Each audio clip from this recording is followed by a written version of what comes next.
তো hello guys, কেমন আছো তোমরা সবাই? আশা করি সবাই ভালো আছো। এদিকে দেখে নাও কি পরিমাণে কুয়াশা হয়েছে। এদিকে আবার 2-3 দিন ধরে রোদ বেড়াচ্ছে না, মানে মেঘলা হয়ে আছে, তারপরে আবার এত পরিমাণে কুয়াশা আর ঠান্ডাও পড়েছে তেমনই।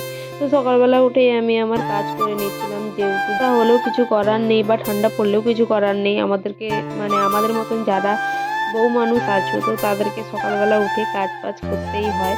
তো সকালবেলা উঠে আমি আমার ঘরটা প্রথমে ঝাড় দিয়ে নিয়েছিলাম, ঝাড়টা দিয়ে চলে গেছিলাম খামারটা ঝাড় দিতে। খামারটা ঝাড় দিয়ে এদিকে একটু রাতা দিয়ে নিচ্ছিলাম। তো সকালবেলা উঠে আমার ঠান্ডা জলটা মানে লাগাতে ইচ্ছা করে না হাতে, তাও আমাদেরকে ঠান্ডা জল ঘাঁটতে হয়। তো সেরকমভাবে বাসনটা ধুয়ে নিয়েছিলাম, বাসন টাসন ধুয়ে নিয়ে এদিকে আমি চলে এসেছিলাম, একটু ফ্রিজটা নিচ্ছিলাম আর আলমারিটা একটু ভালো করে মুছে নিয়েছিলাম। কেন আমাদের মানে এই ঘরে যবে থেকে আসা হয়েছে, তো ফ্রিজ আলমারি এসব কিছু মোছা হয়নি, তো অনেক ধুলো পড়ে গেছিলো, সেগুলো ভালো করে মুছে নিচ্ছিলাম। ভালো করে মুছে টুছিয়ে নিয়ে চলে গেছিলাম।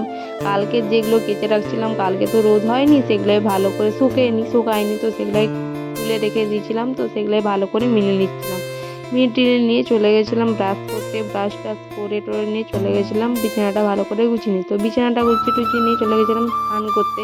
তো স্নান টান করে এসে চলে গেছিলাম পুজো করতে। পুজো টুজো করে টোরে নিয়ে এদিকে তোমার দাদাভাই অনেক বড় একটা বাঁধাকপি এনেছিল, সেটাকে হাঁপাহাপি করে মানে কেটে রেখে আপটা রেখে দিয়েছিলাম আর আপটা রান্না করার জন্য কেটে নিচ্ছিলাম। ওদিকে বাঁধাকপিটা ভালো করে কেটে নিচ্ছিলাম, কেটে টেটে নিয়ে উচ্ছেটাও ভালো করে কেটে নিচ্ছিলাম। আজকে তরকারি করেছিলাম বাঁধাকপি আলুর তরকারি আর উচ্ছা ভাজা।